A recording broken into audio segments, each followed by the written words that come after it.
flashing sunrise meets my skin. Even with my eyes still closed, I can feel it coming in. Golden, golden, I'll follow only golden, golden, golden, golden things.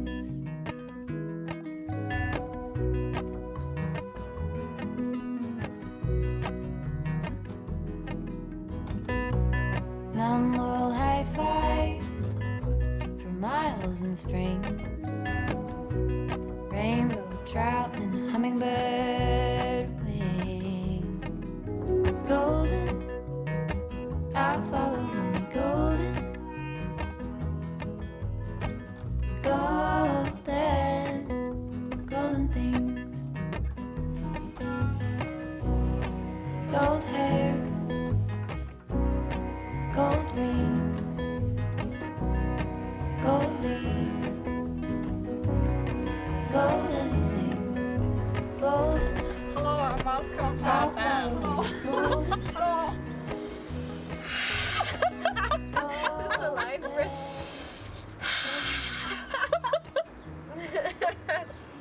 Hello. Why is it as soon as it comes on like this?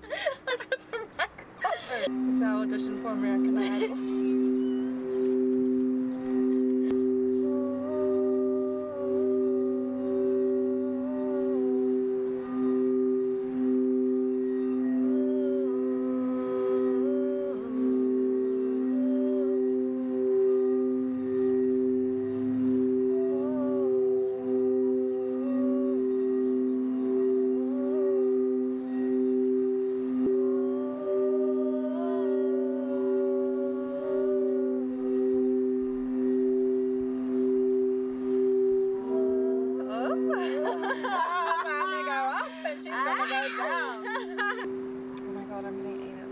Oh really? You want to go inside? I should have brought mosquito pellet.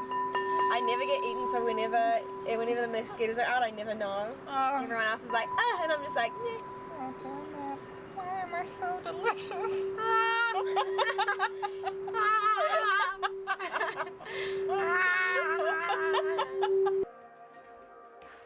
So last week I went over to Porohe on Kawa Island with my friend Shard and taught my very first yoga retreat. And it was just such a beautiful and profound experience to hold space for people while they deepened their own connection to this land, this practice, this breath.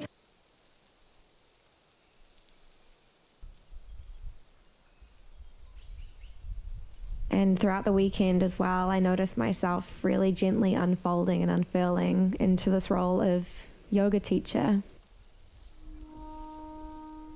The weekend I started off really nervous, not knowing really what to expect. And by the end of the weekend, I left feeling just so inspired and encouraged to continue holding this space for people. My life is a cosmic joke.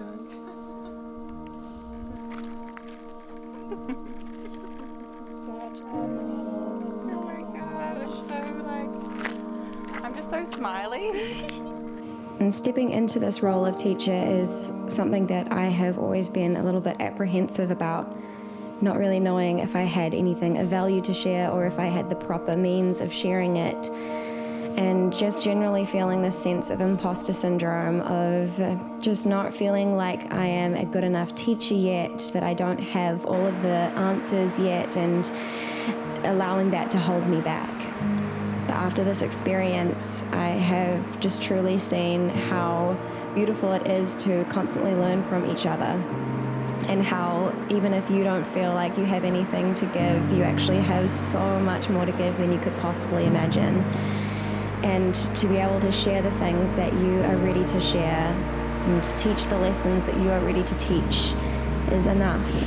You don't have to do any more or any less than just show up as you are in this moment and every moment following. And that also, it's just totally okay to say, I don't know, or I'm not ready yet, and to keep some things to yourself for a while. To not feel like you need to constantly be sharing and giving other people answers, it's so okay, if not better, to be in a space where you can say, I don't know, but I'm willing to find out.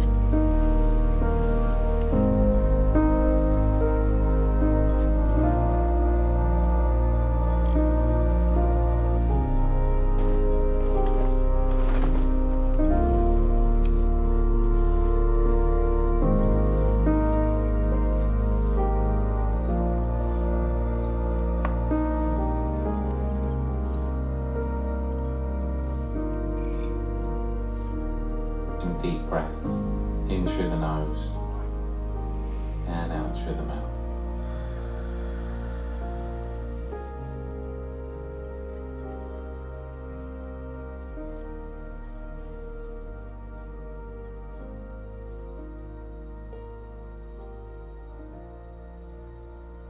I just got finished doing my little morning routine, just a meditation and planning out my day.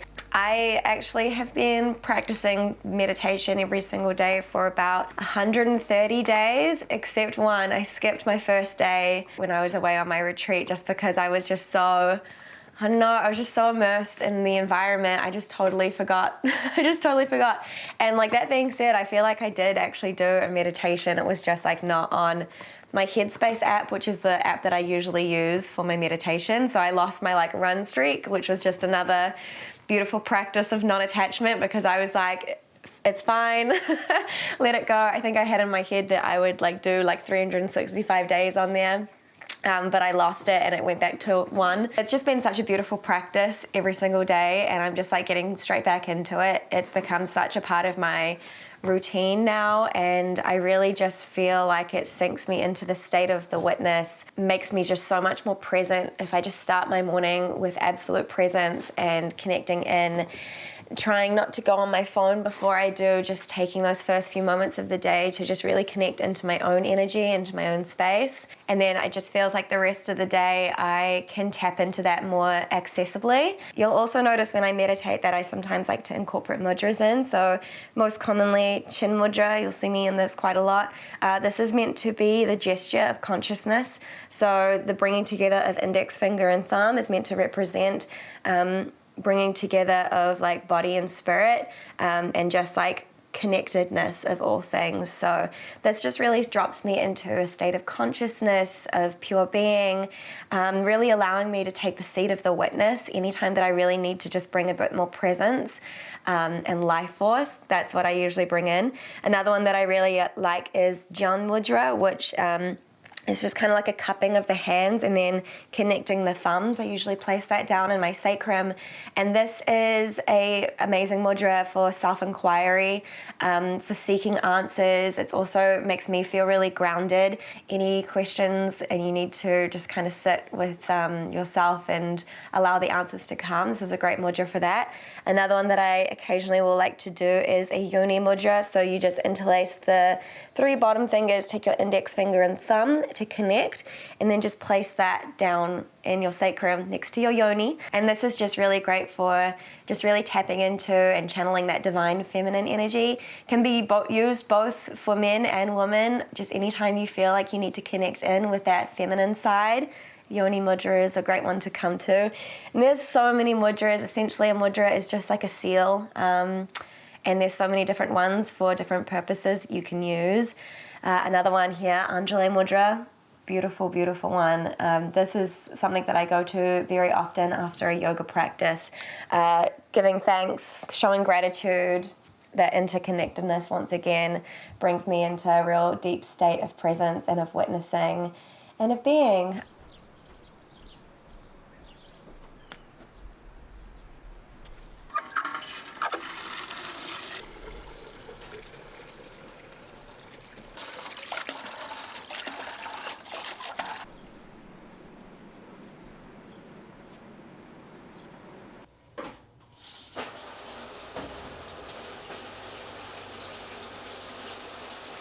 Since coming back from the yoga retreat, I've also just been making more of an effort to do a more plant-based and vegan lifestyle. So since I came back, I've just been cooking all my meals and buying all new just vegan plant-based options, and my body has just been absolutely loving this and just thriving off all of the fruits and veggies it's been getting. And find your way onto your back to begin. Yep. As you come onto your back today, go ahead and let the feet stay onto the earth.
I've decided to escape the heat of the house. I was really trying to practice, but I just really don't do well with heat, and the house is just so hot. I really should do it in the morning because like it gets to this time and I really want to practice, but like it's just way too hot and I just end up laying in the living room sweating and just getting kind of frustrated.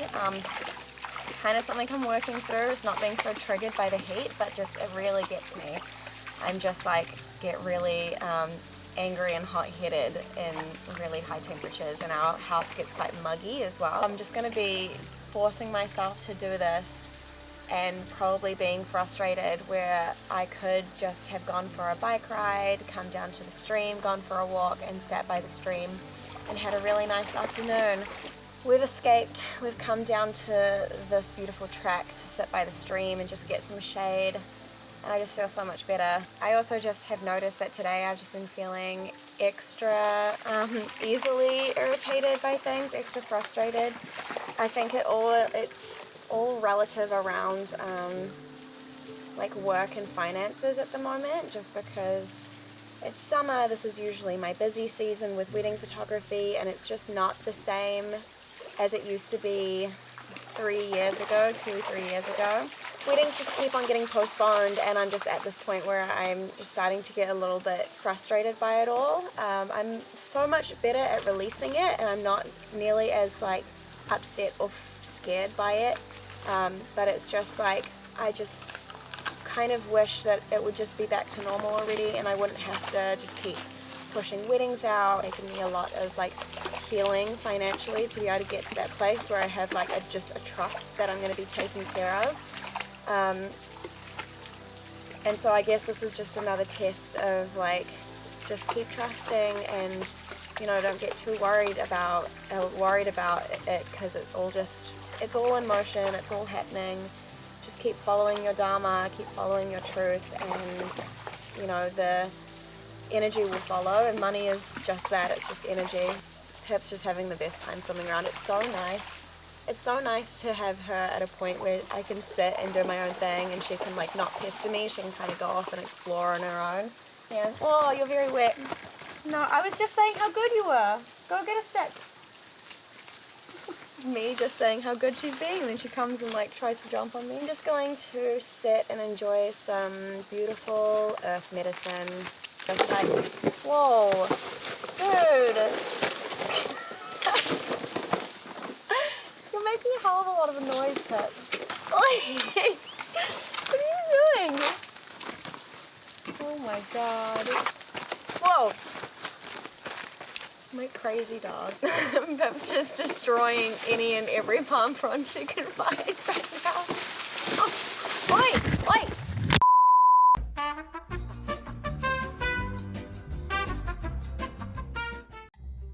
Wow, that was a bit of an abrupt end to the scene. Oh my God. Pip had a palm frond and she was trying to like yank it loose, and she managed to do it, but then she went flying into my tripod, knocked my tripod over. The camera literally just went like this. You guys would have been pretty traumatized. You were experiencing it firsthand. But the camera got knocked and it landed literally half in the stream on the rocks. So I had truly thought that my camera had taken its last breath and that like the lens was gonna be smashed or the camera was gonna be smashed. And thankfully, luckily, the only thing that was actually damaged was the cable that went from my microphone into my camera. And it was for a time like lodged into the camera.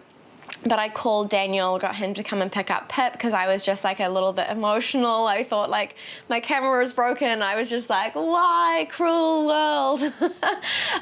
And just, I mean, you saw me. I was like I was a bit frustrated that day. And so like that just kind of added to it all. And yeah, he came and picked up Pip and all of my stuff, and I just like had a little bit of a cry to him. And he took my camera and stuff home while I bike rode home. And by the time I had gotten home, he was like, oh, I fixed it. I just pulled the microphone, the like auxiliary cable that plugs into the microphone slot. I just got it out with some tweezers and it was fine. Honestly, I'm so thankful that nothing else was damaged because it was like quite a tumble what y'all just went on. I thought it was a bit of an abrupt way to end this video, so I just made myself a matcha. And I'm editing, currently in the like last bits of editing this video. But yeah, I hope you enjoyed this video. I never really get to do sign-offs like this, so like while we're here, if you liked this video, please give it a thumbs up. It really supports me. And remember to subscribe if you haven't already. Just in case you don't know, I have some yoga classes on this channel. It's in a playlist called Yoga Classes, and I'm thinking of recording some more. I haven't been recording very many this year, but I'm gonna get back into recording those for you guys because I know you love them. Also, I just want to say a huge thank you to anyone that came on the retreat with me. It was such an incredible experience, and I just feel so blessed to have shared that space with you guys. And now that my first one's like kind of done, I just feel really excited to create more and do more. So there's going to be another one coming up in April. I'll let you guys know more details when I have more details, but yeah, stay in touch for that because there's more in-person offerings to come as well as more online offerings to come here as well. But thank you so much for watching. I am just so grateful for you, and I hope you have an amazing rest of your day. Peace.